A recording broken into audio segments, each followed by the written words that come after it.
The Finance and Budgeting Committee is now called to order. Madam Clerk, would you please call the roll? As a reminder to all in attendance, this meeting is being recorded and live streamed on the county's YouTube page. Calling the roll, Ms. Turner, Present. Mr. Castleberry, Here. Mr. Gallagher, Here. Mr. Jones, Here. Mr. Hauser. Mr. Hauser is absent. Mr. Kelly, Here. Mr. Schlepper. Here. You have a quorum, and let the record reflect that Council President Miller and Vice President Conwell are in attendance. Great, thank you. Is there any public comment? No, Madam Chair, no one has signed in. Okay. May I have a motion to approve the minutes from the June 2nd, 2025 meeting? So moved. Is there a second? Second. It's been moved and second. All in favor? Aye. Thank you.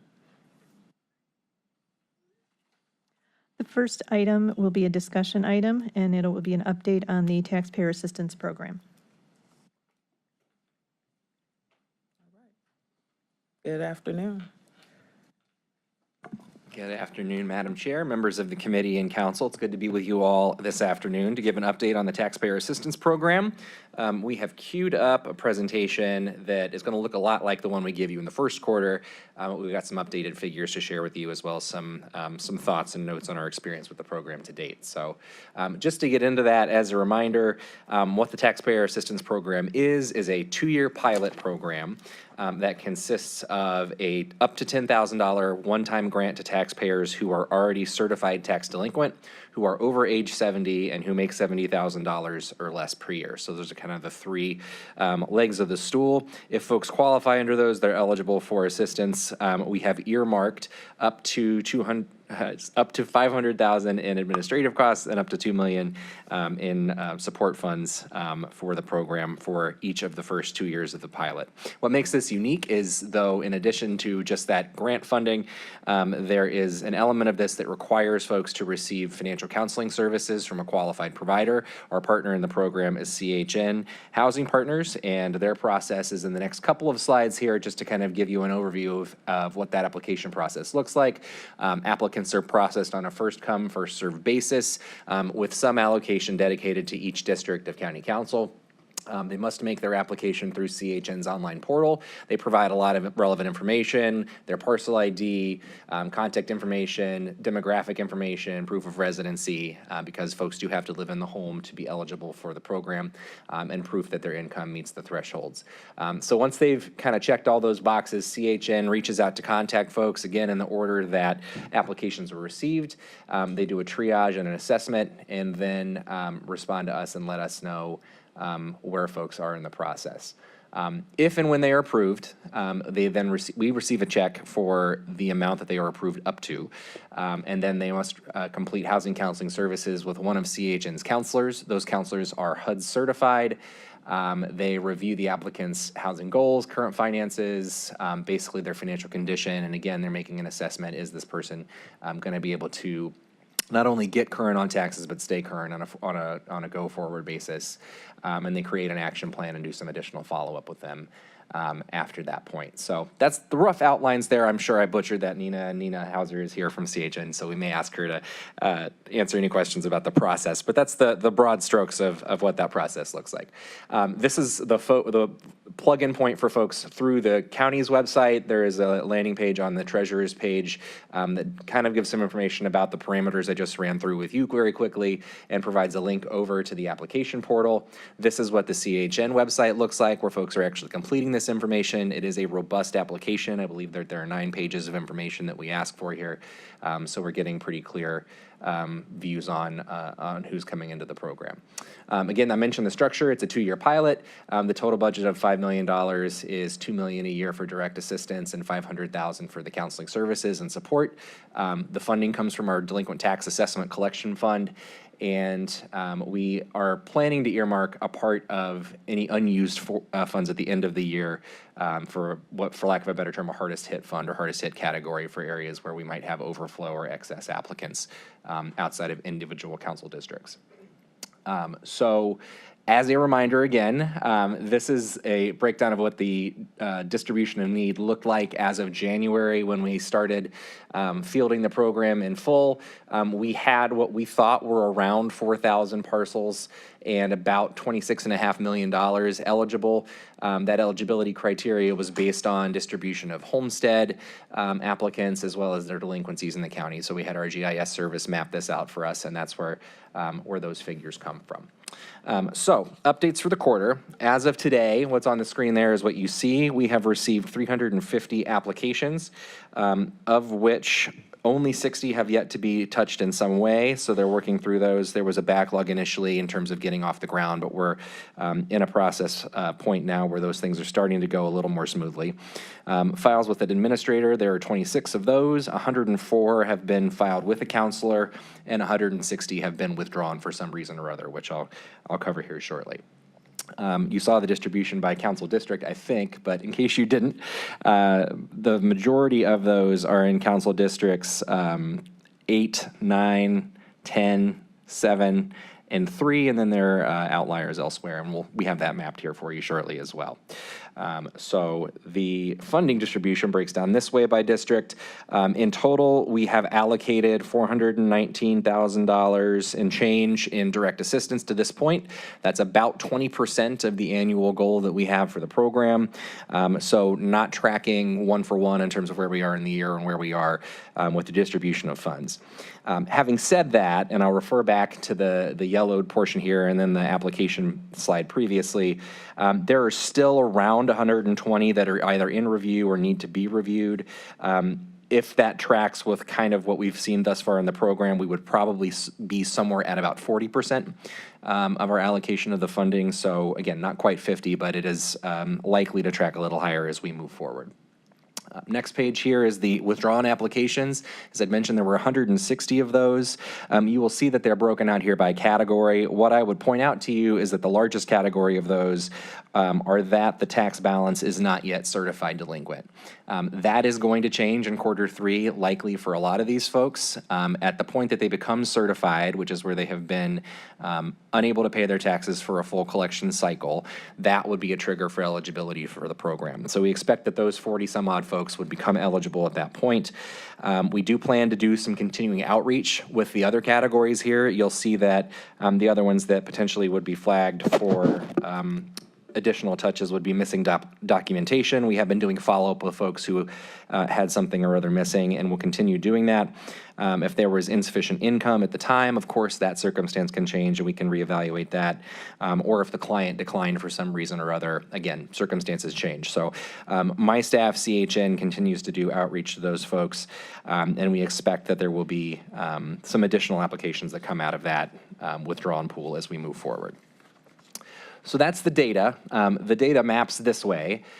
These are color-coded maps that kind of show you a story of the concentration of where our applications are coming from. As I'd mentioned, you do have a heavy concentration in the city of Cleveland, your inner east suburbs, and to a lesser extent, the inner west suburbs. The applications in process, again, track with that pretty closely. The highest concentration being there up in District I'm sorry, this is 10, I think. This is like an eye test for me, so that's good. District 10 there. And then this is our funding distribution at this point. So everywhere in the county at this juncture has seen a significant distribution of funds and applications. The west side being, the far west side being the exception. And even in that category, we're over, or right around $10,000, I think, in each of those districts. I think that's right, looking at this. So where we go from this point, and of course, I'm happy to take questions once I've finished here. I think kind of the early returns on the program are that we need more applications and better reach. So we intend to do what we can to build out that. As I'd mentioned, we're going to continue going through all of the rejected applications and doing some churn in that space. We're planning to work with the communications team to get word out about the program as we get into the delinquency part of our cycle, which we just finished our tax collection a couple weeks ago, and we're finishing up the application of penalty and some of those things now. So we'll have a clearer picture of who we need to touch once that is finished.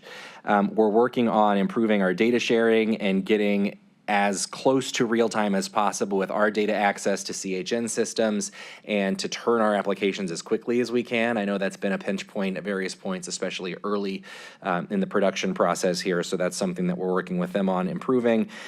We, in the past week, have worked with Victoria Berry in our Delinquent Tax Outreach Office, as well as Natasha Petricola at DSAS and CHN on developing some referral programming. So the folks that they're touching, if they find that they're eligible, we've got a form that we've developed with them and a process that we're working to implement to, again, build an additional pipeline through DSAS, which we think will be helpful as well. And the other thing I would mention is that we are in the early stages of a conversation with John Carroll University. We have an ongoing partnership with them and some of their data science students to review county data to help us do what we do a little more effectively. One of the things we're flagging as a possible research project for them is this program and how we can better identify who our taxpayers are who are over age 70, have these income qualifications, and might be eligible for use, to take advantage of this program. So we think that's potentially a very fruitful partnership for us as well. So those are kind of the things that we flagged for the next quarter to work through. Our next update to you all is due in October. Of course, we continue to work on identifying additional funding sources. This is a pilot, and for it to be sustainable, it would be best if we didn't have to rely on our DTAC fund exclusively to fund the program. So we continue to have ongoing conversations with financial partners in the community. We also continue to look at our parameters to see if they are in fact right-sized or if the pool of applicants should be expanded so that we can reach more people and do a better job of distributing the funds that we've been allocated or that we've allocated to the program. So with that, I believe I will pause. I know I said a fair amount pretty quickly. So if you have any questions, I'm happy to answer those and appreciate the opportunity. Okay, great. Well, thank you, first and foremost, for your leadership and for bringing this initiative forward with care and clarity.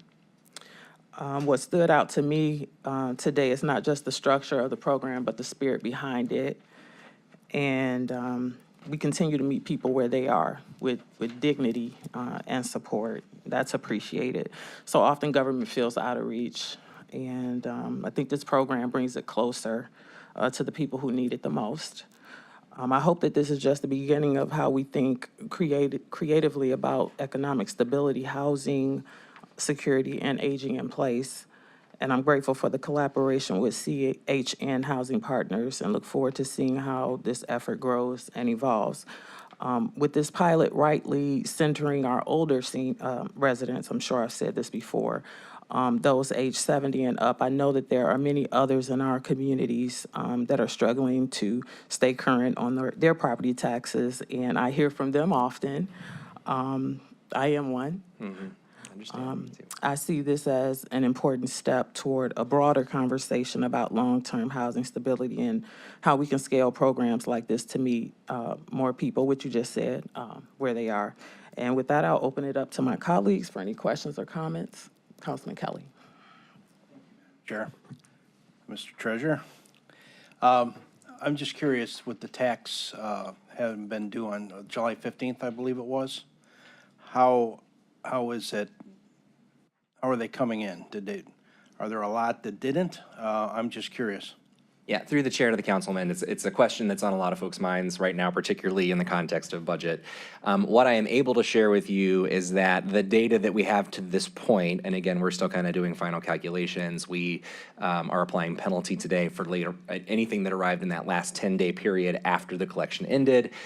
So there's a lot of returns to come in still is what I'm saying. But right now, it looks like we're tracking about 1% different than we did the last cycle. So it's not insubstantial, but in terms of percentages, it's not a sky is falling moment. Now, of course, that the caveat with that is we're still waiting. But dollar for dollar, we seem to be pretty close to where we were last year. It's just that the valuations increased significantly, which, looks like a change of 1% in the overall return. So, but it's a good question. Thank you. Thank you, I appreciate it. Councilwoman Conwell, Vice President. Yes. Through the chair to Mr. Combs, I have about 4. So and when we first talked about this pilot, I thought the age was a lot less. How was it determined that you got to 70, the age 70? Yeah, through the chair to the councilwoman, the 70-70 figures were arrived at based on a proposal at the time that the program was launched from the County Auditors Association. So there was a legislative proposal at that point proposed by the CAAO that had 70,000 and 70 years old as thresholds. So that's where we developed those. We had conversations around what that number ought to be, but that's where we landed. Because I remember we talked about seniors, but I don't think it was a specific age.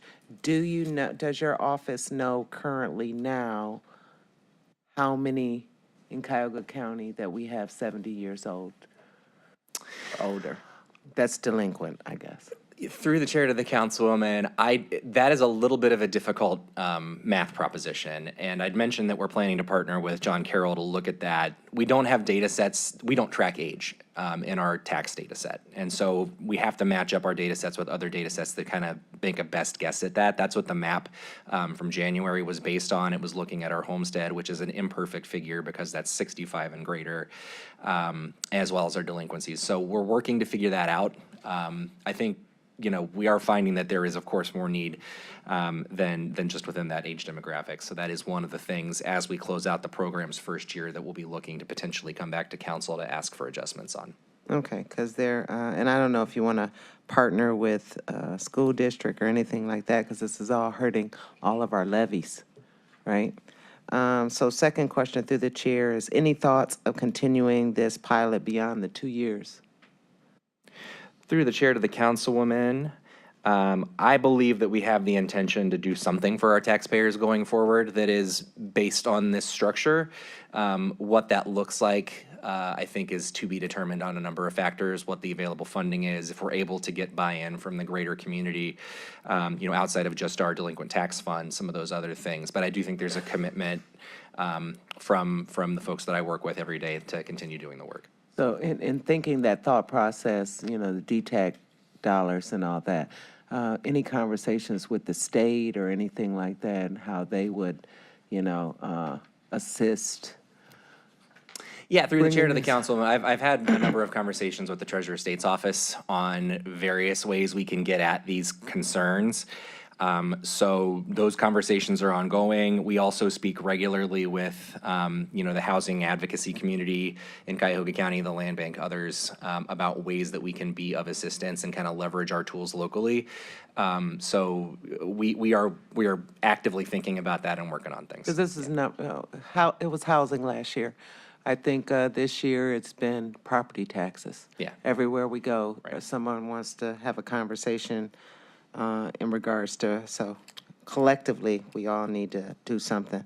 Final question before I turn it over. So on one of your slides, so if the residents applied, I'm just trying to get this clear in my head. So if the residents applied in first or second quarter and their application has not been approved yet, they're kind of in that limbo, what happens with their current taxes? It's a good question through the chair to the councilwoman. So the way that we are structuring that is we are looking at the application date as the inflection point. So if, and you know, it's a timely question because as I'd mentioned, today we're applying penalties of 10%, right? So if someone receives a 10% penalty, has applied prior to, and is subsequently approved for the program, we'll be remitting, not remitting the penalties, but administratively removing those. So there shouldn't be an impact financially to the taxpayer. We do have that process established with our office and with the real property office to make sure that happens administratively. Council President? Thank you, Madam Chair, and to the director.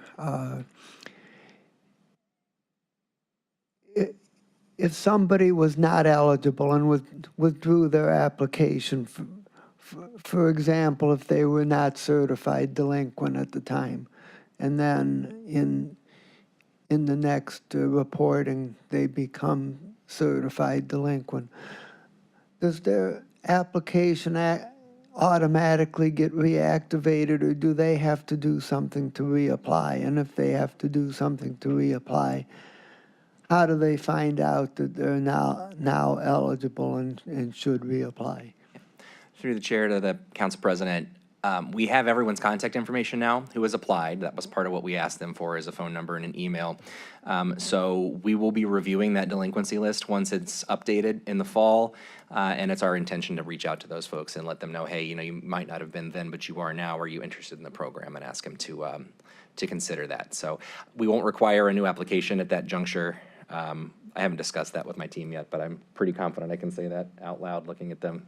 And we'll just process them on a already applied basis. Thank you. Councilman Castleberry? Thank you. Thank you for the presentation today. I want to get back to, through the chair, the delinquent and the penalties being applied. So if somebody were to put in an application that was subsequently denied for some reason, clerical error, they didn't meet the criteria, are they subject to that 10% penalty then still? If they're in a waiting period? What happens to someone like that? Because they seem like they could be in a vulnerable spot, but then we might be tacking on 10% to that. Yeah, through the chair to the councilman, if I understand the question correctly, you're referring to a taxpayer who applied, was rejected for some reason, and now is receiving a penalty. Correct.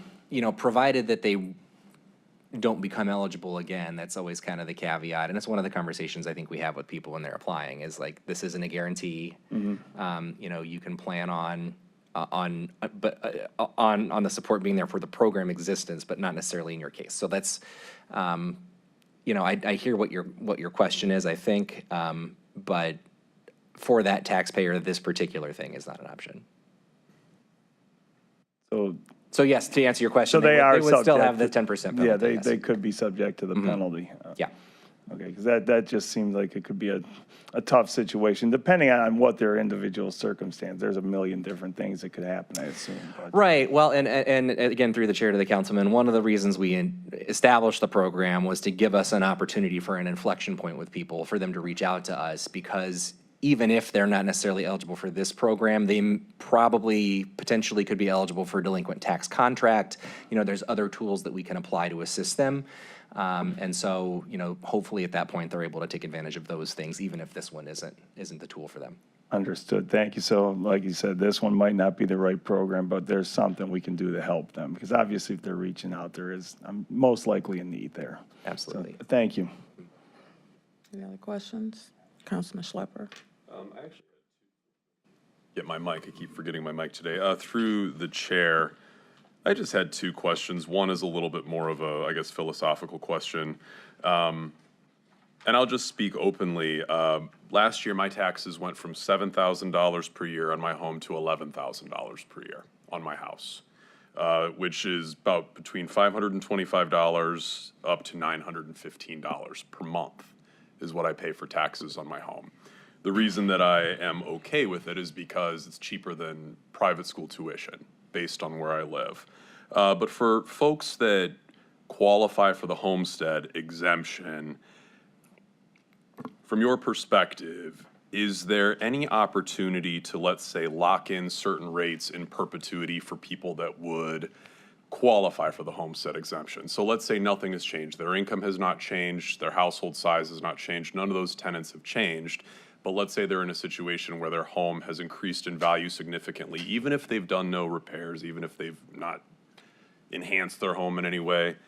From your perspective, do you see a possibility to add to or amend the homestead exemption for these types of situations? That's my first question. Sorry about the length. No, that's all right. Yeah, through the chair to the councilman, I certainly am sensitive to those. We have those conversations every day, you know, with taxpayers who've seen significant increases in their rates, particularly in these vulnerable populations, and they're difficult conversations. So, to your point, this is why the legislature really needs to act in a lot of respects, because most of these things are governed by state law. And I know that there are ongoing conversations between the General Assembly and the governor's office, various working groups and task forces about how to do that.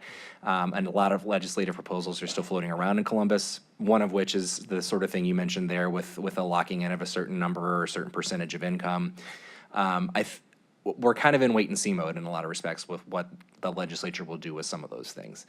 Having said that, I know, I've got good folks on my team who are forward thinking, and we are always amenable to having conversations about what we could be doing locally.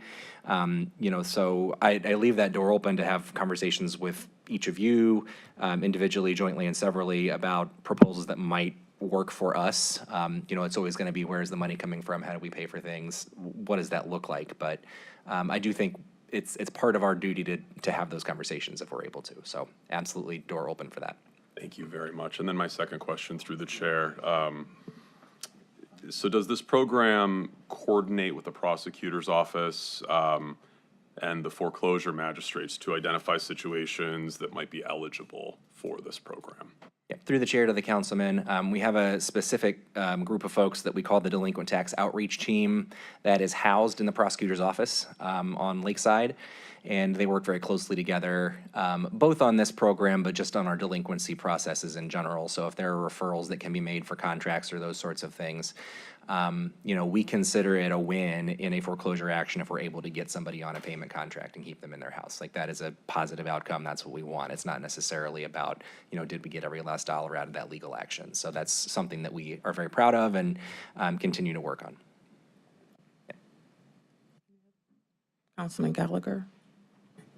Now that I've heard your folks are game planning, a little bit off the beaten track, but what happens to all of this if next year they get that proposal on the ballot to do away with property tax?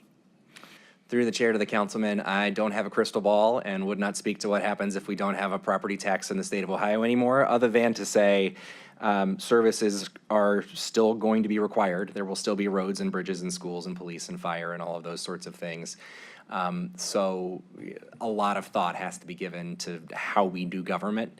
Property taxes aren't the only tool in the bucket, but they are an important tool. So if we take that one out of the toolbox, it, I think, leaves us in it. That's just my own personal editorial position on that, but it remains to be seen. I don't think anybody has thought that far ahead yet. Well, start them thinking, because, if that were to pass, and it's hard to explain to people that that would be a bad thing. So I think the onus is on Columbus right now to appease people that are in a bad spot, and I just don't see it moving very well. And if we are faced with that, that'll be instantaneous, and that'll probably be next year, and that's going to be a nightmare for everybody, because I can only assume sales tax will be hit, or implementations of some sort of sales tax, which financially takes the state of Ohio out of the ballgame nationally, if not globally. So. Yeah, well, and, speaking only for our office, we are in control only of what we're in control of, right? So we try to stay focused on the work that we can do in our community to help assist the folks that we've got with the existing tools that we have available to us. So that's where my focus and emphasis is, but I certainly understand the question and the concern. Absolutely. Yeah, it's a concern. Thank you. Vice President? Through the chair to Treasurer Cromes, what specifically are you looking for the data to show you? Through the chair to the councilman, can you say a little more with respect to what? The data that you want, I think you said case to help you. Oh, John Carroll. So what we're asking our university partners for is help in identifying eligible folks. That's really kind of the main data problem that we've got around this program right now. What we want the program to show us, to be able to go to community partners particularly and ask for funding, is that when we give people assistance and we pair it with counseling services, they get themselves into a sustainable position and don't fall delinquent again for a period of time. So that's the outcome we're shooting for. And I think the early returns are such that that is the case, where we've seen some of these things. We had a little kind of internal mini program that we were doing that says similar things. That's the story we're trying to tell, because we think that is powerful and will get people to engage with us in a meaningful way in the future. Okay, and you also, Treasurer, you brought up, you were talking with Director Petricola. So is her office with DSAS sending you applicants that might be, or working with you, that might be in danger? That's right, through the chair to the councilwoman. This morning, I think even, it was this morning, right? We just developed a referral form with DSAS for that very purpose. If they have someone that they've identified as being financially vulnerable, they can refer them over to us and we can kind of connect them either to this program or again to others that may be available through our office they might not be taking advantage of yet. Okay, and final question, in terms of the payment plans, how long does this office allow? I know the state can, last time I checked, said that the payment plan could go up to 5 years. What is, I know what the previous treasurer felt, what is our stance in terms of repayment? I appreciate the question. Through the chair to the councilwoman, we have taken another look at that statute, and we are also a 5-year horizon line. So for any individual contract, it's up to 60 months or 5 years that we're able to go to spread that delinquency out over time. Any other questions? Okay. So I want to thank my colleagues for their thoughtful questions and the meaningful dialogue that we've had. As chair of the Finance and Budgeting Committee and as a representative of communities deeply affected by tax delinquency, I'm encouraged by the level of engagement that I've seen. We may not have all the answers today, but I think we unsurfaced the right questions about equity, impact, and sustainability. So you will continue to have our support. Let us know how we can be helpful to you and the communities we serve. We need real solutions because it's real people, and I think this program is a great start. So thank you for all the work you and your team have done. Thank you to CHN. We look forward to continue to working with you. Wanted to know, have you given any thought to how you might partner with our new housing director coming in? Yes, absolutely. And we've worked very closely with Sarah Parks Jackson during my tenure here. We've had a lot of really productive conversations about how we can be supportive of affordable housing through this lens of taxation. And so I managed to touch base with Mr. Scott at an event just kind of out in the community. And I'm looking forward to sitting down with him and having a more fulsome conversation because I think there's a lot of potentially fruitful ground there. Great, good to hear that. Okay, nothing further. We thank you for your time today. Thank you. The next item for discussion is the 2025 mid-year budget update.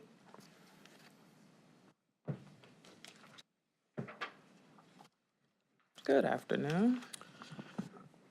Good afternoon, Council Chair Turner and council members. Walter Parfiowitz from the Budget Office to go over some preliminary second quarter updates. So again, these are preliminary numbers as of Friday, July 25th. In the next 2 weeks, we'll complete our review with the departments and we'll provide council with the final report. At this point, everybody should have a PowerPoint, which we'll display here, as well as a set of reports. It's our preliminary report. The PowerPoint presentation, if you noticed, it's a summary of the key indicators in the actual preliminary report, and to help everyone follow through depending on which one you want to use. I've referenced in the lower left-hand corner of each PowerPoint slide the relevant page that's in the schedules. So your choice, which one you'd like to use. So let me start out first by just going over a couple of quick highlights for second quarter. We approved $12.1 million in appropriation reductions to reduce the 2025 budget deficit. We've issued $41.5 million in notes for pre-construction jail costs. We've approved $7.7 million in economic development loans. And finally adopted the 2026 alternative tax budget. So I'm going to follow the same format that I've used in the past, just as I did in first quarter. So I'll go over the two funds, the general fund and then the Health and Human Services levy fund. Then we'll do an all funds overview. We'll look at a couple staffing levels towards the end. But for each operating fund, we'll examine whether we have a surplus or a deficit. We'll compare budget amounts to projections for revenue, expenditures, and subsidies. And then we'll evaluate whether the operating surplus or deficit impacts our cash balance and our reserve requirements. So with that, I guess I'll get right into the general fund.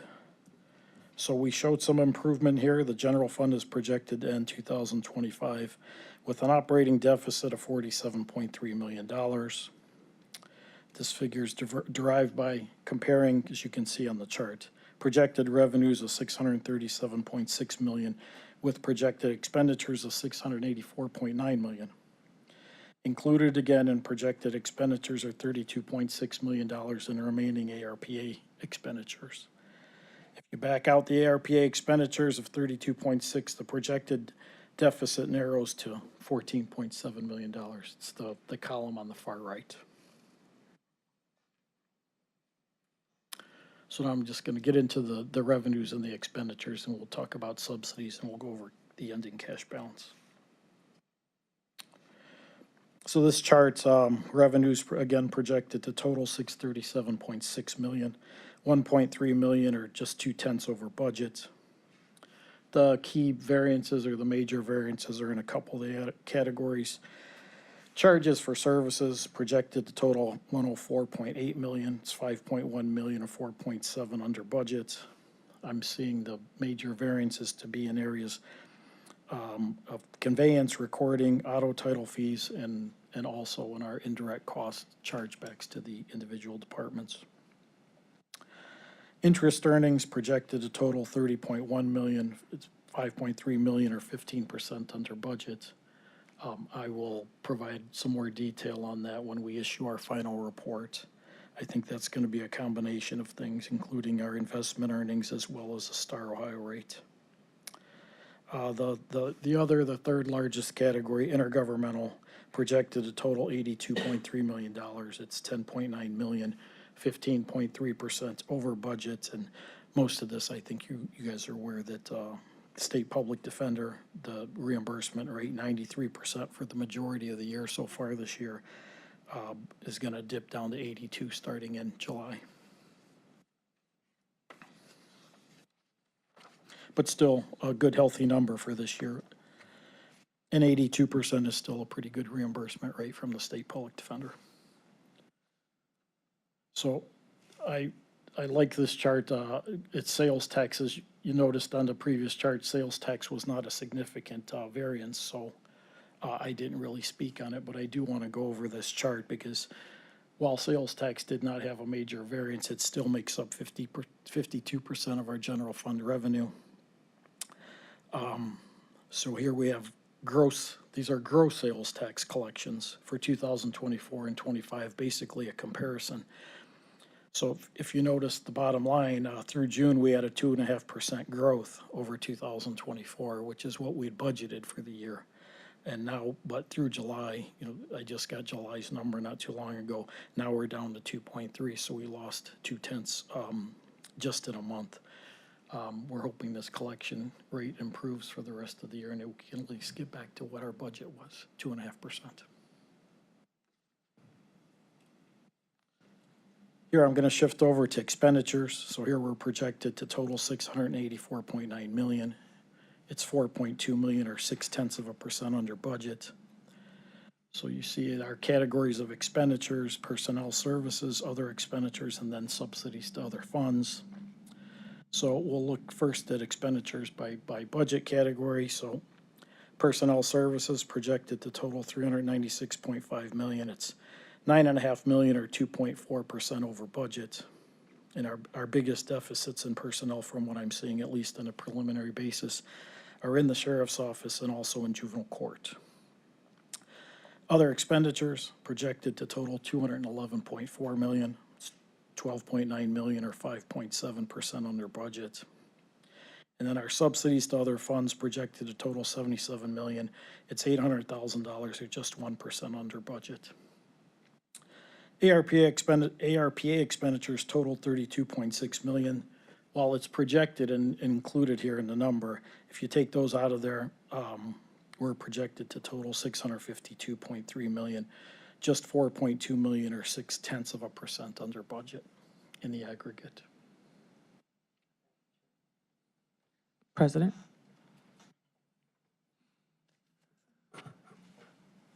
How much ARPA money has been expended year to date?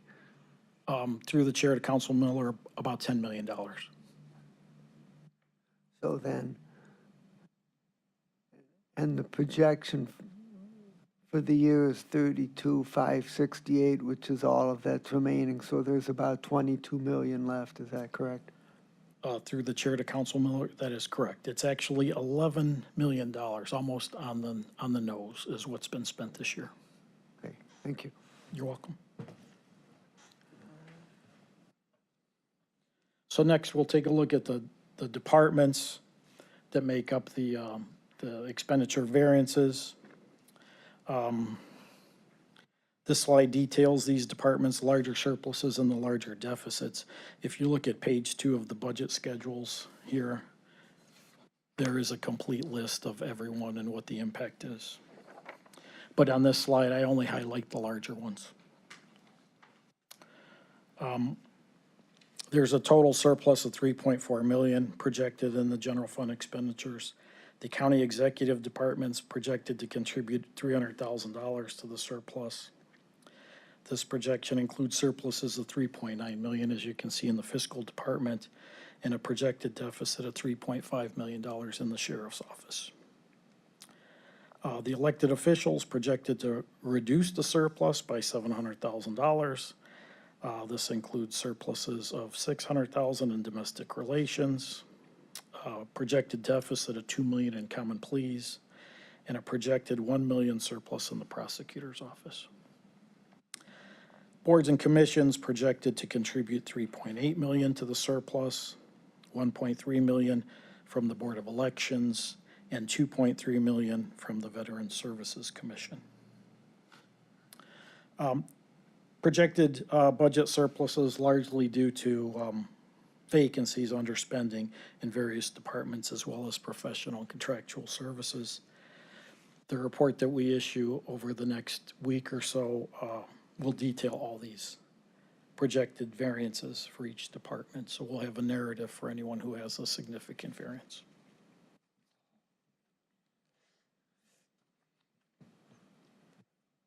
So this slide goes over the projected ending cash balance, taking into account what I just showed you in the way of revenue expenditures and the subsidies, both with and without ARPA funds. So the beginning cash balance, we started the year at $182.5 million. We have $637.6 million in projected revenue, and we have projected expenditures of $607.9 million. Projected subsidies of $77 million, bringing our ending cash balance on a projection basis to $135 million. This ending balance is $9.8 million below the cash reserve requirement of $145 million. And as of second quarter, we're not projected to be in compliance with the cash reserve requirement. Again, this projection assumes the remaining ARPA funds are fully expended.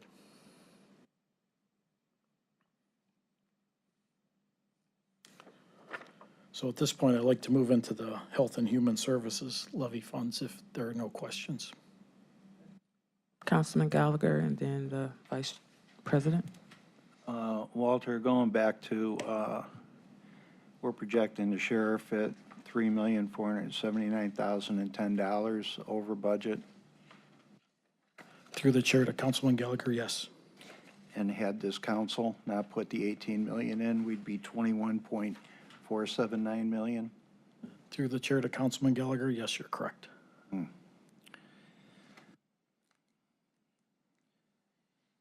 So I guess we aren't defunders of the police after all. Love the political narratives that fly around here until the facts hit paper. Okay, thank you. You're welcome. Vice President. To the chair to Walter, it's kind of a little alarming to me. So the cash reserve requirement, you stated we're not compliant with the reserve. I thought the legislation, how does it get to where we start spending the reserves without, I thought the legislation was put in place, so it would not be done. Through the council chair to Councilwoman Conwell, the legislation that's put into place is 10%, I'm sorry, 25% calculation based primarily on prior year's expenditures. But the balance went down, or is projected to go down primarily because we have deficit spending now. When the budget was approved in 2025, it was approved with a $25 million deficit. We are slowly chipping away with that. We're down to 14 right now. Gotcha. President? So, on that point, I would mention that we're not out of compliance with the reserve requirement as of this time. Yes, through the chair to Council Miller, the We're projected to be out of compliance based on Correct. the best estimate of current trends. the measurement point is at the end of the year. Right. And there is a provision in the county code that says when any of a number of situations arise like this, when we can tell we're going to be out of compliance, then the administration is required to institute a planning process to plan how we're going to get back into compliance. So, and I know the administration has already started planning efforts around this situation, but hopefully we'll formalize that a little bit better as we go down the road. So,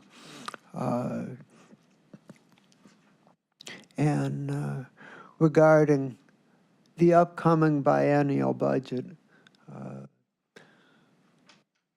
at our last finance planning meeting, I asked the administration to prepare what I referred to as a status quo budget, in the sense of what would 26 and 27 look like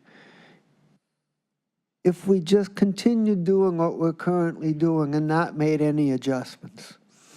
And the purpose of this is to identify how large of a potential problem we have for the next biennium, and what adjustments are going to be required as we go into the next biennial budget.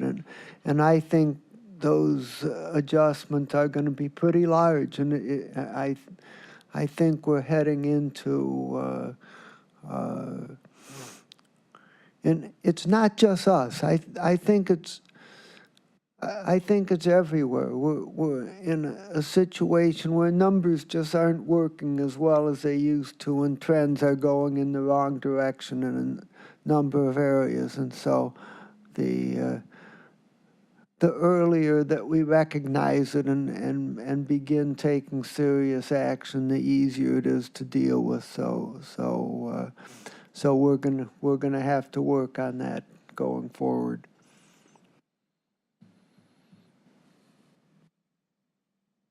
Councilman Schlepper? Thank you. Through the chair, I have a question that also kind of surrounds our jail project. Obviously, in light of our current financial situation, we know that we're going to have to go out to the bond market for the jail early next year. And I'll say our billion-dollar jail project, even though that's a dirty word right now, it's the truth. So do the bond rating agencies look at this level of detail and whether or not we have a truly balanced budget specifically for 26 and 27? Yes, through the chair to the councilman, yes, the credit rating agencies do. A lot of the questions that they ask during our rating sessions have to do with both the general fund and the Health and Human Services levy fund, and what our required balances are that we impose upon ourselves, and are we not in compliance? They do ask those questions every time we're rated. Madam Chair. Mr. President? On that point, I would share that I recently had a meeting with Bob Franz, our financial advisor, and he said that the that whether the operating budget is sustainably balanced is the single most important factor that the rating agencies consider in determining the rating for any bond offering.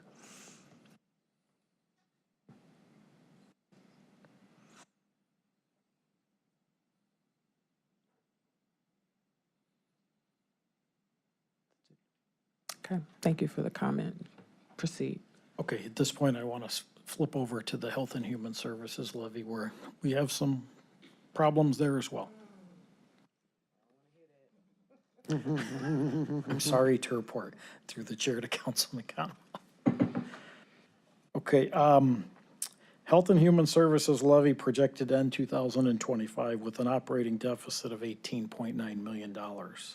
So as you can see here, it's all based on projected revenue of $281.6 million and then projected expenditures and subsidies of $300.5 million.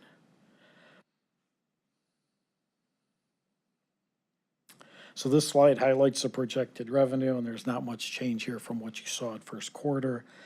Revenues projected to total $281.6 million. It's $4.6 million or 1.6% under budget.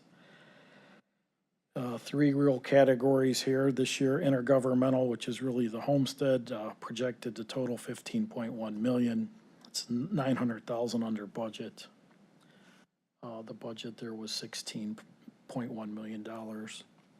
Other revenue projected to total $1.2 million, which is what was assumed in the budget. This is basically the $1.2 million that was transferred back to the levy from workforce development when they went to not-for-profit status. Property taxes projected to total $265.3 million. It's $3.6 million, 1.4% under the budget of $270.1 million.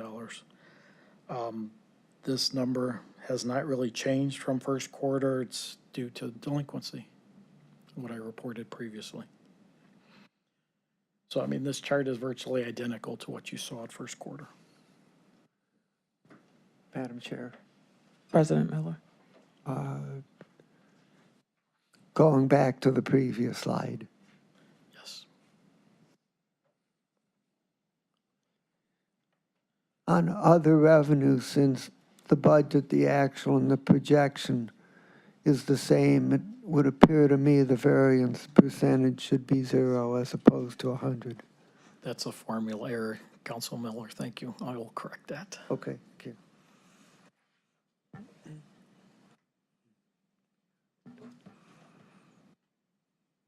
This slide summarizes expenditures and subsidies. Projected to total $300.5 million, $11.6 million or 4% over budget.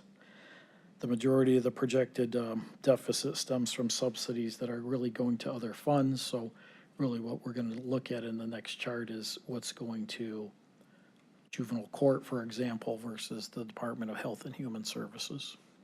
That's where the majority of the variances are. So this isn't all the variances, this is just the larger ones. There's on page 5 of the schedules, you can see all of them. $11.6 million deficit, as I reported previously. Common Pleas Juvenile Court has a $3.3 million projected surplus.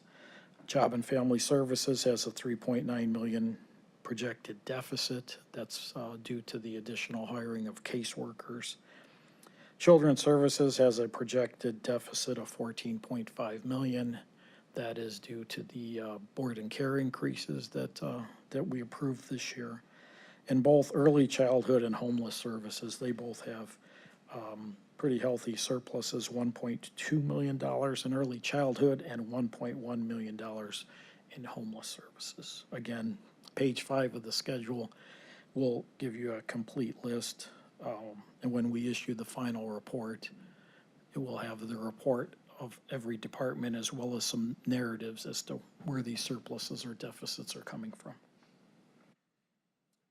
Vice President McConnell. Through the chair to Walter. Okay, due to the levies not expelling what we hope them to do, how are we moving forward with that? So if we know, how are you aligning aligning yourself with the treasurer's office. And what I mean by that is, how are we looking going forward if we know that we have a certain amount of delinquencies and where they come from for the levy? Can't we look at our budgets going forward saying we know that we're not bringing, even though it's on the books, that we're not bringing in this amount of money so we can not find ourselves after this budget cycle in the same situation? Yes, through the chair to Councilwoman Conwell, we will project, and we've already done this for 2026 and 27, at 2025's actual collection rate. So we're going back roughly $5 million in property tax revenue for the next several years. Hopefully the delinquency subsides, people pay their taxes, and these numbers go back up. But I think the safest thing to do at this point is assume that this is here to stay with us for a while. Okay, so you hear that, Mr. Treasurer, how we're in need of helping. Okay, all right. Madam Chair. President Miller? So, under the general fund, you reported the juvenile court had a deficit of a little bit over 2 million, and in the HHS levy, it has a surplus of 3.3. How can it have a significant deficit in the one fund and a significant surplus in the other? Through the chair to Councilman Miller, the juvenile court detention officers, primarily it's overtime in the general fund, they're all paid with general fund dollars. What's paid here are the probation officers at juvenile court, where I believe there aren't enough probation officers at this point in time. They're just underspending their subsidy dollars. Remember, this is just the subsidy. This isn't the complete budget. This is what's needed to balance their budget. So if they're underspending by $3.3 million, that means that they're underspending their special revenue by more than 3.3 million. It may be as high as $6 million. Okay, thank you. You're welcome.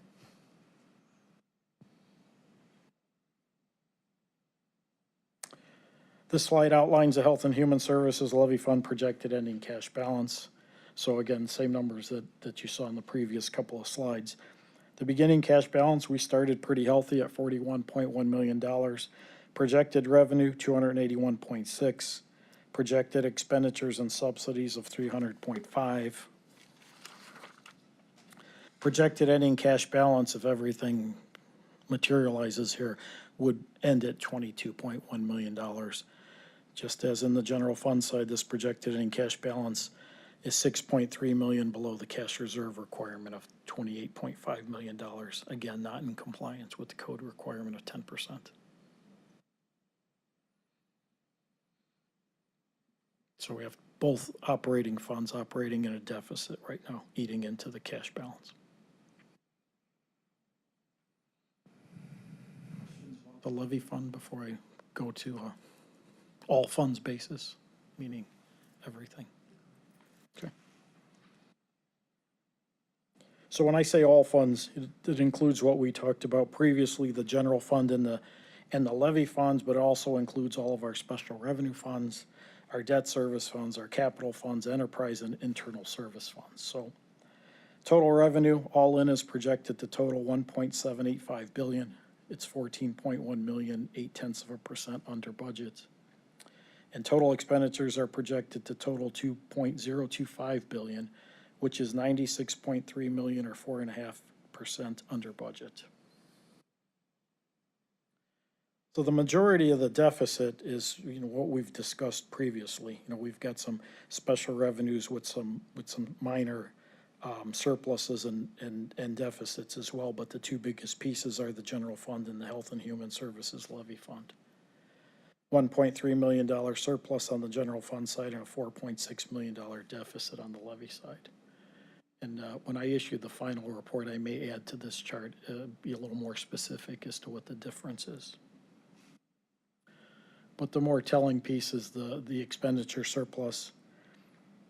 So here we have 96.3 or 4.5% surplus with all the key contributors. So the general fund and the levy, the two operating funds, those are the ones we discussed earlier already. So I'll just go over some of the special revenues down below. So the fiscal office has a 2.9 million projected surplus. Department of Health and Human Services has a projected deficit of $5.6 million. Housing has a big surplus, $13 million. Public Works, $34.1 million surplus. Road and Bridge, $4.5 million. Sanitary Engineer, $5.6 million. The Adams Board, $5.4 million. Juvenile Court, all in, $13.1. These numbers, I want just to reference that these numbers do include grants that go out several years, so they're budgeted here, but they're not expected to be fully spent. The prosecutor, $2.9 million projected surplus, and the Board of Developmental Disabilities, $8.1 million projected surplus. So again, when I issue the final report in a couple of weeks, we will detail all these surpluses with narratives as to what they are. Ending cash balance on an all funds basis, I know the numbers are large here, 921.7 was our beginning cash balance. We have projected revenue this year, as you saw, 1.786 billion, projected expenditures of 2.025 billion, with an ending cash balance projected at $682.5 million. A lot of this has to do with ARPA spending, some opioid spending. We're starting to spend down some of our special revenue funds. Questions about the all funds? This one's a difficult. You guys, you see the fund balance reports that I send out every month with the monthly report. This is the accumulation of all of that. So I'm just trying to report on the larger items here with their variances. So Council President, and then I think Yvonne was first. I just was gonna get some clarification through the chair to Walter about the 14.1 that's in the red. So the all funds, ending cash balance looks good, except for that's the revenue that you were talking about? Yeah, that's the majority of it is gonna be the revenue through the chair to Councilwoman Conwell. That's the majority, that's gonna be the revenue that we've already discussed, the general fund and the Health and Human Services. There are some smaller pieces in some of the special revenues, but I didn't put them on the chart. I will detail them a little further to give you a closer variance to the $14 million. Council President. Thank you. So, the latest projection for this year shows a general fund deficit of about 14 million or so, and 18 million on the HHS levy side. And I know that the administration took some actions in the first quarter, particularly in putting clamps on spending in categories other than personnel, and also instituted some restraints on hiring to slow down spending and start to narrow the deficits. But based on these projections, they remain. They've been narrowed, but they remain. And my question is whether the administration intends to take further action at this time to try to narrow the deficits for 2025, and if so, what would be a reasonable goal as to where these deficits could end up at the end of the year with additional action? Through the chair to Councilman Miller, we do have a meeting scheduled for this Friday, another budget meeting. So we will go over a further action plan because we do plan to eliminate this deficit by the end of the year. We did institute the 12.1 million in reductions to the general fund departments, which council approved. In addition, we have $6.5 million that will not be paid out for the hotel, the county hotel renovations. So those two combined total roughly $18 million, but we're still at $14 million deficit here. So we need to take further actions. And, some of the things will be, that we'll consider, that I believe we'll consider, are things such as a complete hiring freeze, potentially followed by higher budget reductions. And Director, for the 26 to 27 biennial, is it the administration's intent to submit a budget that's balanced for both the general fund and the levy? Through the chair to Councilman Miller, that is correct. Administration plans to submit a balanced budget in both sides, both general fund and health and human services levy. So, I support that goal. We can run deficits only temporarily and use reserves in urgent situations, but we cannot do it on a continuing basis.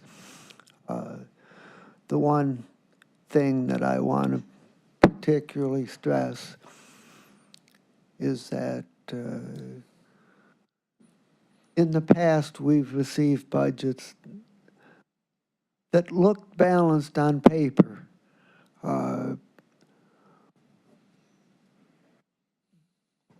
did not include expenditures that we knew about. In some cases, the council located some of these items and added them in, and in other cases, the budget was passed without them, and then we added them in later, and we'd get fiscal agenda items that said this item is being submitted now because it should have been included in the budget and wasn't. And so I'm just asking that we make sure that all reasonably anticipated expenses be included in the budget so that we know what we're actually dealing with. I think that's very important to have a budget that's a good and accurate tool going forward. Through the chair to Council Miller, our last meeting, you requested a copy of where we were, general fund and the levy. Hopefully before the end of the day, if not today, then tomorrow, we'll distribute those reports for 2026 and 2027. Okay, thank you. You're welcome. To the chair, to Walter, just on that point Councilman Miller made, and I know I was one of them that was really adamant that we should have included everything in the budget. So, and I think it was in particular to the Children's Center. So hopefully that will, because we were in dialogue about it, but it didn't make itself in, and we knew that. So going forward, not just with the Children's Center, but anything new, we should be able to see how it looks in the budget. Thank you. Councilman Gallagher? Walter, Mr. Miller touched on it, but are we going to have a realistic budget this year? Through the chair to Councilman Gallagher, yes, you'll have a realistic budget. Because we didn't last year, and we were told that it was real. In December, I just read an article in the Plain Dealer about how we debated all these problems that we're having, and that we were 25 million over budget with no plan going forward. We were going to look at things. And then in January, it was a crisis, the same 25 million. So what you're telling me right now is of that $25 million crisis that was created between December and January or February, whenever the crisis occurred, I would contend it was in December. We've only cut 12.1 of the $25 million. Through the chair to Councilman Gallagher, we have cut 12.1 in other expenditures to the general fund departments, but we've also cut $6.5 million from the county hotel in the way of renovations that were budgeted this year. Robbing from Peter to pay Paul is the way I look at it. Through the chair to Councilman Gallagher, the renovations, the hotel is doing well and the money is not needed. So I think that's a legitimate savings, and reducing the other expenditures down to 2024's actual, I also thought was a reasonable reduction. Well, I'm not saying it's not reasonable. I'm saying that we had a crisis, and what you're telling me now is we really haven't dealt with the crisis, but halfway. Through the chair to Councilman Gallagher, we're at 14 million, so we've Yeah, basically. so it wasn't a crisis. If Gallagher, it was a I crisis, we still would have cut believe it. 25 million, period, and we didn't. But through the chair to Councilman Gallagher, we're eating into our cash balance, which now may not be in compliance with. And you can go back to December when we were told that 25 million wasn't a big deal until it became a crisis. We should have dealt with it at the proper time, and the proper time is at budget. Budgets are set for a reason, and we didn't do it. And are we going to have a reasonable sheriff's overtime in this budget again? Or are we going to deal with a crisis after we realize, and I predicted that they blow their budget by the time they walked out the door, and as I could see, the budget's blown. Are we going to be realistic with the overtime for the sheriff? Or are we going to play games and take from Peter and pay Paul to make it look good?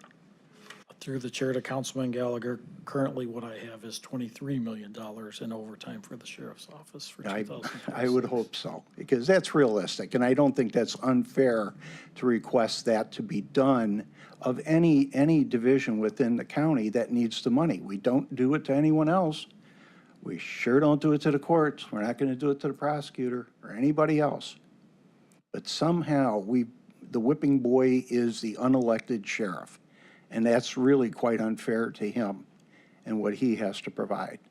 So I'll be looking at a realistic budget for the sheriff this year. Thank you. Vice Chair? Through the chair to Walter, on Gallagher's point, when you say we reduced the renovations budget for the hotel, Through the chair to Councilman Conwell, we had a $10 million slated for renovations at the county's Hilton Hotel for 2025. It's a room refresh, basically, to keep the hotel competitive. The hotel's doing well. They need about $3.5 million was the last report. So we were able to save $6.5 million to the general fund. so I don't have a problem with that, because we move funds around all the time, but I just want us to keep an eye on it in terms of, we might not have needed it this year, but we know how the jail looks today, that if you cut renovations and all those maintenance kind of funds and start using them elsewhere, then we can be looking at a horrible hotel down the, so even if we're gonna, what I'm saying is, even if we're gonna utilize it now, let's make sure that in the budget, it is still in the budget for the hotel going forward. Through the chair to Councilwoman Conwell, generally, these types of renovations are covered by the hotel, but, when you renovate rooms, it becomes pretty sizable, and they asked for a budget, and the county approved and provided one for them of roughly $10 million, and they respectfully came back and only needed 3.5. At least that was the last update. We have not paid them anything yet or transferred anything yet, so we're still anticipating a $3.5 million transfer. And just to, do you want to make a point on that? Yeah, to clarify, am I correct that the renovation isn't changing? They're still doing the same program. The only thing that's different is that because of the hotel doing well financially, instead of us having to pay $10 million out of the general fund, the hotel is able to pay $6.5 million of it from its own revenue, and we're paying $3.5. Is that basically correct? Through the chair to Councilman Miller, that is correct. Thank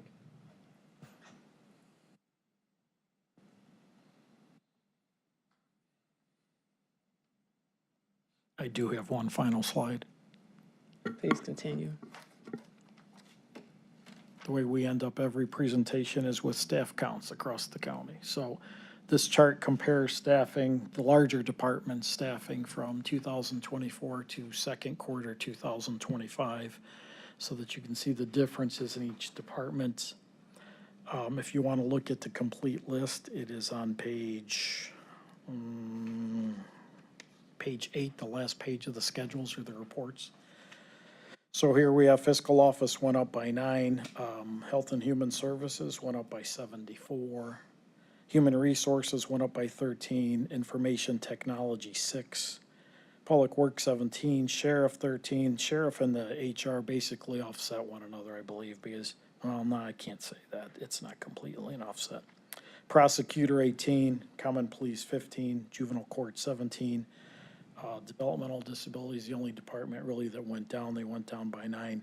Public defender went up by 9. Veteran services went up by 7. So roughly, we increased overall by 207 employees from 2024 to second quarter 2025. If you look at the last page, we had 7,325 employees in 2024, and now we're at 7,532 employees, a difference of 207. Questions about staffing? Councilwoman.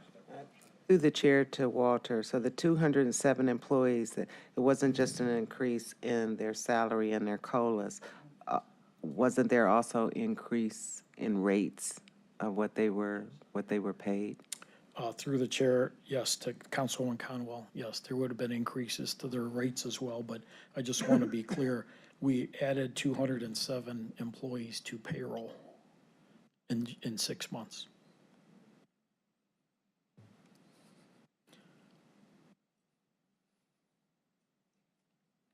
And I know some of those were HHS. Through the chair to Councilwoman Conwell, 74 of those were for HHS.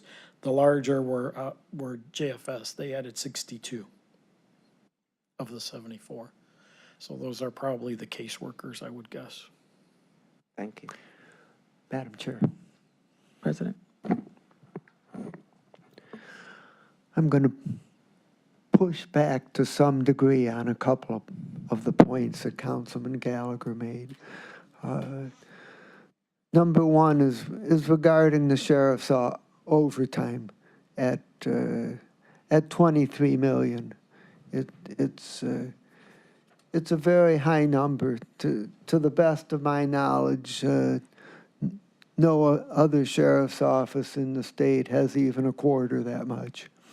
And I know that we have problems that nobody else has, and it's a very complex operation. But there's ways that it can be improved upon, and it should be improved upon, and it's worth focusing on, and to say that we need to deal with it doesn't make the sheriff's office a whipping boy. It just means that we've identified an area of concern, and hopefully in collaboration with the sheriff's office and people in budget and management and others that will make some progress. And the second thing is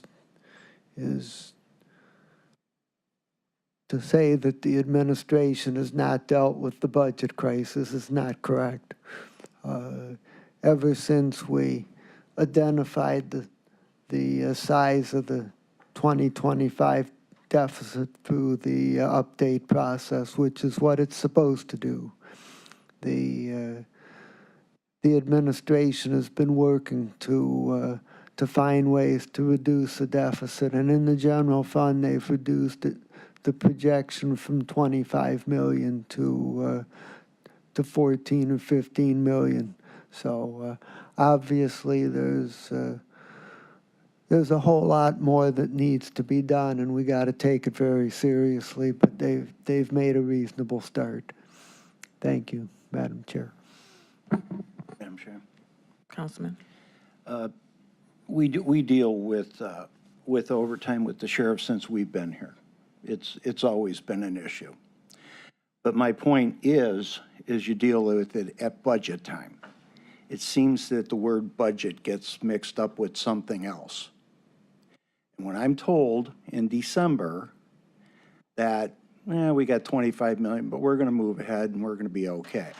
And then mysteriously, and I don't know when it was, January, February, it became a crisis. So what we were going to deal with and be okay in December became a crisis. Not my words, not my actions. I made my complaints and my concerns known in December. We moved forward with 25 million in the hole. And then mysteriously, it became a crisis. And now I'm being told that we didn't deal with the crisis, but we're okay, let's call it half a crisis, because we dealt with half of it. If it's a crisis, you deal with it, you bite the bullet, and you move forward. I've done it in my previous life in other elected positions, and it's not fun. It's not fun. People lose their jobs. And when you're in a city situation, you're even closer than to the employees there than you are in a county situation where we're a little bit distant. But that's more of like a family and friends kind of thing. You're letting people go that you know. So in a crisis situation, you deal with it. You don't have to deal with it. And that's my point. So either it is a crisis and you deal with it, which I was told it was, after it wasn't, and then I'm told, oh, we dealt with half of it, I have to question whether it was a crisis to begin with. And if you really want to deal with it, I think it's a kick in the can, down the road situation. We should have dealt with it when it was determined to be a crisis. We didn't. Oh, by the way, this council got blamed for it. Don't think I forgot that. Don't ever think I forgot that. That this council, in its spending ways, was blamed for that, which was a bunch of BS. And nobody wanted to have a public hearing on that. I'd still love to have a public hearing on that. So that's my position. And it will be at the next budget update or at the next budget review or at the next budget. Let's do a budget. Let's bite the bullet if we have to. That's the time to do it. You don't go a month, 2 months, or 3 months, and the same number becomes a crisis in 90 days. Not possible. Something else happened there. I wonder what.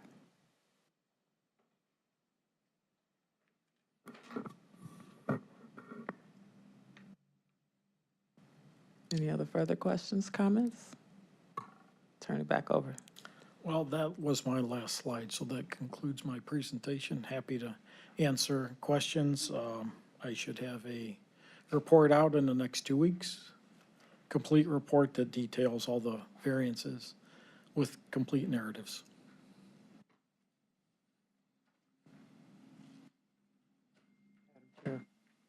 President Miller? Just one final comment. I just wanted to thank Director Parfiowicz for being willing to share numbers with us that are not finalized and still preliminary, but this enables us to get an up-to-the-date understanding of the budget session, of the budget situation prior to our going into summer recess. So I appreciate your cooperation on that. Thank you, Councilman Miller. Appreciate it. And to close, I just was hearing so many thoughts, but I wanted to thank Chief of Staff Janice, Deputy Chief Gallagher, for all of your work and support. Fiscal Office, Office of Budget Management, and the administration for your efforts and your transparency today. The projections we've seen confirm what many of us already understand, that the fiscal pressures we face, particularly in the general fund and HHS services levy fund, are structural and not temporary. I appreciate the adjustments that the administration has already made, and the clarity provided in this briefing. It's clear that significant effort has gone into presenting an honest and realistic outlook. President Miller, Vice President Conwell raised an important question that many of us have on our minds, whether or not a proposed budget will be truly balanced, or, as Councilman Gallagher said, realistic, without last-minute additions or unexpected expenditures. And that's fair. And those are necessary questions rooted in our collective responsibility to the residents we serve. Balancing the operating budget will require more than stopgaps. It'll take discipline, interdepartmental coordination, and proactive forecasting. We've all seen that the council has taken its blows in the past when the actuals have outpaced projections, particularly in areas outside of our direct control. The sheriff's office plays a critical role in public safety, and we respect that work. I know I do. But the consistent pattern of overages cannot be ignored. And if we are to restore balance and rebuild public trust, all parts of government must be aligned, both in priority and in execution. So, in conclusion, to everybody that contributed to this work, thank you. We look forward to continuing this conversation with focus, transparency, and a shared commitment to bring our budget into balance together. Thank you. Thank you. That completes our presentations for today. Any miscellaneous business? There's none. This meeting is adjourned.